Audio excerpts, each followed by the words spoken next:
It was one of those muggy Austin nights, the kind where the air sticks to your skin and the streets hum with late-night weirdness.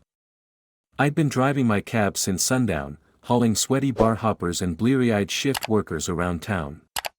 By 2 a.m., I was ready to call it quits when I saw him, a guy in a full clown getup, standing under a flickering streetlight on 6th Street. Red nose, smeared white makeup, floppy shoes, the whole damn circus. He waved me down with a floppy-gloved hand, giggling like a kid on a sugar high. I pulled over, half curious, half annoyed. "Take me to the bridge on Lamar," he said as he flopped into the back seat, his oversized polka-dot tie flapping against the vinyl. His voice was high-pitched, almost cartoonish, and I caught a whiff of cheap beer and grease paint. I figured he was some burnout from a costume party, maybe a frat prank gone too long. "You good, man?" I asked, eyeing him in the rearview. He just grinned, teeth yellow under the smeared red lipstick, and nodded.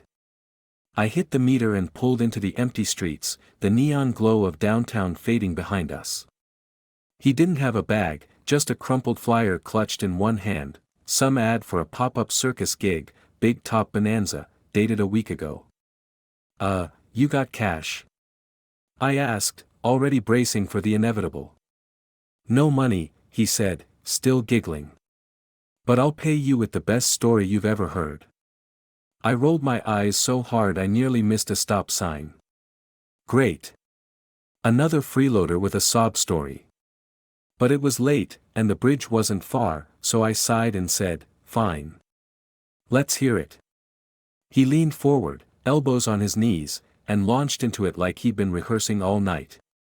"So, last weekend," he started, "I'm in this clown gig, right? Small time, passing out balloons, juggling flaming pins for tips.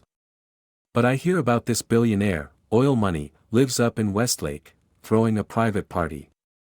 Black tie, caviar, the works. I think, why not me? So I keep the costume on, sneak past the gate guard by hiding in a catering van, and waltz right into this mansion like I belong." I snorted.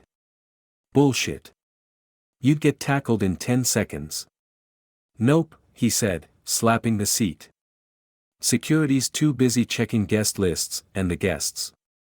They think I'm hired entertainment. I grab a tray of champagne flutes, start juggling 3, 4, 5 at a time. People clap, toss me tips. I'm dodging butlers, sipping Dom Perignon, living the dream. Then I snag a bottle, this fancy gold-labeled thing, and bolt before anyone figures out I'm not on the payroll." I glanced back at him, half smirking. "Okay, that's pretty good. But you're telling me you didn't get caught?" "Not that night," he said, his grin widening.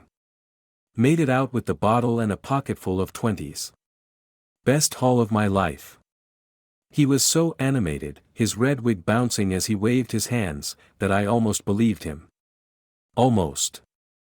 It was too wild, too perfect, like something out of a movie. But he had me hooked, and the bridge was coming up, so I let him finish.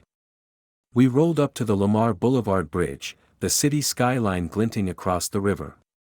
He hopped out, still giggling, and I turned to say, "All right, clown, stories not cash. You owe me $12. But before I could finish, he reached into his oversized pants, pulled out a bottle, half empty, gold label glinting under the streetlight, and shoved it through the window. "Your tip," he said, winking with one smudged eye. Then he spun on his heel and vanished into the shadows, floppy shoes slapping the pavement.